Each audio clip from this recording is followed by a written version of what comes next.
18 दिन चले महाभारत के युद्ध में दुर्योधन की मृत्यु के पश्चात जब युधिष्ठिर का राज तिलक हो रहा था, तब अपने 100 पुत्रों की मौत से दुखी माता गांधारी ने महाभारत में कौरवों की हार के लिए श्री कृष्ण को दोषी ठहराया और उनको श्राप देते हुए कहा था, जिस तरह कौरवों के वंश का नाश हुआ है, ठीक उसी तरह आज से 36 साल बाद तुम्हारे वंश यदुवंशियों का भी नाश होगा।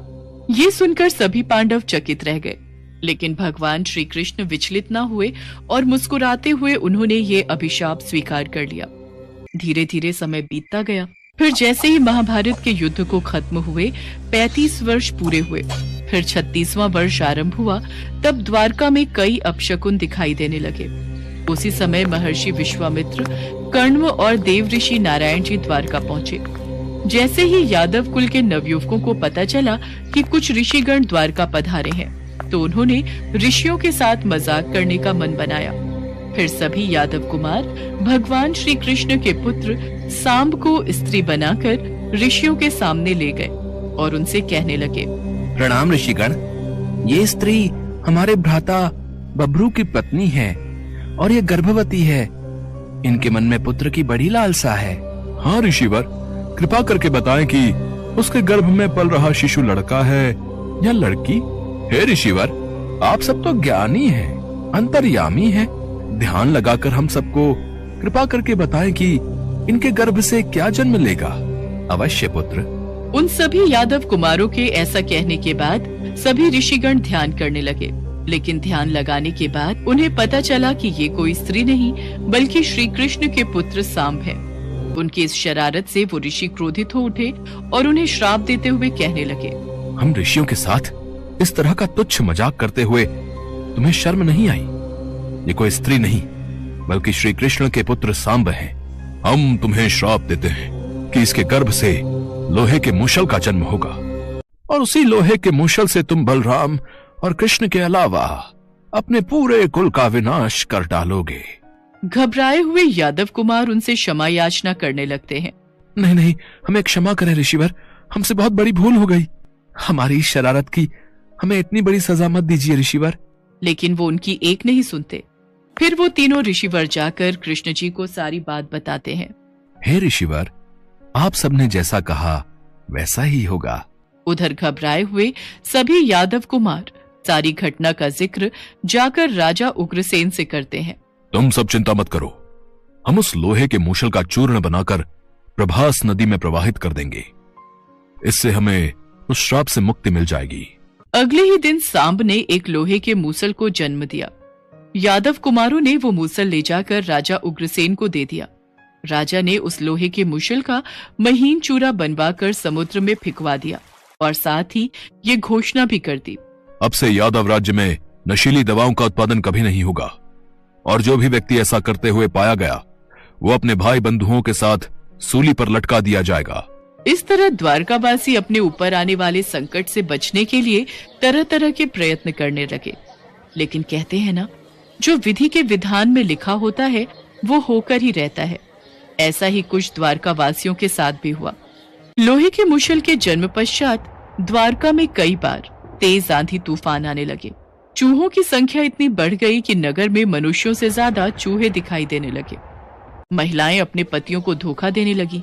गायों के पेट से गधे जन्म लेने लगे। गुरुजनों का अपमान होने लगा।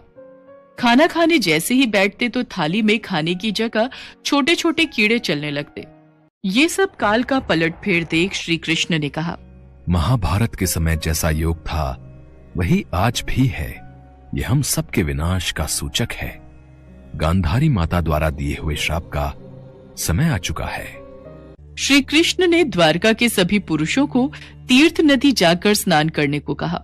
सभी यदुवंशी स्नान करने के बाद लौटते वक्त प्रभास क्षेत्र पहुंचकर निवास करने लगे। फिर वहां उनका मदिरापान आरंभ हुआ।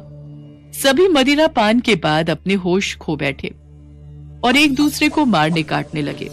तभी सात्विक और प्रद्युम्न भी इस लड़ाई में मारे गए। अपने पुत्रों को मरते देख श्री कृष्ण क्रोधावस्था में आ गए और उन्होंने समुद्र किनारे लगी घास की दुर्वा को उखाड़ लिया। फिर वो दुर्वा भयंकर मूषल बन गई। फिर तो जो सामने आए उन सबको श्री कृष्ण ने उसी से मार गिराया। दरअसल ये दूर्वा उसी लोहे के चूरे से उत्पन्न हुई थी जो उग्रसेन ने समुद्र में फेंकवाई थी। फिर काल की प्रेरणा से यदुवंशियों ने उन्हीं मूसलों से एक दूसरे को मारना आरंभ किया। जो भी क्रोध में आकर वो घास अपने हाथ में लेता, उसी के हाथ में आकर वो मूसल बन जाती थी। उस मूसल से पिता अपने बेटे और बेटे अपने पिता का वध करने लगे। श्री कृष्ण वहां खड़े खड़े विधि के विधान का खेल देख रहे थे। फिर जैसे ही उन्होंने देखा कि उनका पुत्र सांब और पोता अनिरुद्ध भी मारा गया, तब उनकी क्रोध अग्नि प्रज्वलित हो उठी और उन्होंने बाकी बचे यादवों का संहार कर डाला। इसके बाद श्री कृष्ण बलराम के पद चिन्ह देखकर जंगल की ओर चल दिए। वहां जाकर श्री कृष्ण ने देखा कि बलराम जी योग मुद्रा में समाधि लगाए बैठे हैं। तभी उन्होंने अपने शरीर का त्याग कर दिया और उनके मुख से एक विशालकाय मुख वाला सर्प निकला, जिसके कई मुख थे। फिर वो श्री कृष्ण को प्रणाम करके वहां से समंदर के रास्ते परम धाम को लौट गए। बलराम के प्राण त्यागने के बाद श्री कृष्ण जी समझ चुके थे कि अब सब समाप्त हो चुका है। कुछ देर बाद वो पीपल के पेड़ के नीचे बैठ गए। उस समय उन्होंने अपना चतुर्भुज रूप धारण कर रखा था। उस समय भगवान अपनी दाहिनी जांघ पर अपना बायां चरण रखकर बैठे हुए थे। उनका लाल लाल तलवा रक्त कमल के समान चमक रहा था। तभी वहां से एक बहेलिया गुजर रहा था। उसे श्री कृष्ण का लाल लाल तलवा दूर से किसी हिरण के मुख के समान प्रतीत हो रहा था। उसने उसे सचमुच हिरण समझकर तीर चला दिया। फिर जब उसने पास जाकर देखा तो वह कहने लगा, अरे ये तो चतुर्भुज पुरुष है। फिर वो डर के मारे कांपने लगा और श्री कृष्ण के चरणों में सिर रखकर कहने लगा, हे मधुसूदन, मुझसे अनजाने में ये पाप हुआ है। कृपा करके मेरा ये अपराध माफ कर दीजिए, या आप मुझे अभी के अभी मार डालिए ताकि मुझसे ऐसी भूल फिर कभी ना हो। तब श्री कृष्ण मुस्कुराते हुए कहते हैं, जरा तुम डरो मत, ये सब विधि के विधान का ही लेखा जोखा है। त्रेता युग में मैंने जब राम का अवतार लिया था, उस वक्त तुम वानर राज बाली थे और मैंने तुम पर छुपकर तीर चलाया था, जिससे तुम्हारी मृत्यु हो गई थी। आज द्वापर युग में वही मौत मैंने अपने लिए चुनी, और ये तो तुमने मेरे मन का ही काम किया है। जा, अब तुम मेरी आज्ञा से उस स्वर्ग में निवास कर, जिसकी प्राप्ति बड़े बड़े पुण्यकारों को होती है। आपका बहुत बहुत आभार मेरे प्रभु। इसके बाद स्वर्गलोक से एक वाहन आता है और बहेलिये को उसमें बिठाकर ले जाता है। उधर श्री कृष्ण का साथी दारुक उन्हें खोजते हुए वहां पहुंच जाता है और उन्हें इस हाल में देखकर वह भगवान के चरणों में पड़कर रोने लगता है। दारुक, अब तुम द्वारका चले जाओ और वहां बलराम भैया जी की परम गति और मेरे स्वधाम गमन की बात कह देना, और सबको कहना कि वो सब अपना सामान और धन लेकर इंद्रप्रस्थ चले जाएं। मेरे न रहने से सारा द्वारका समुद्र में समा जाएगा। जैसी आपकी इच्छा मेरे प्रभु। कृष्ण जी की आज्ञा पाने के बाद दारुक वहां से चला जाता है।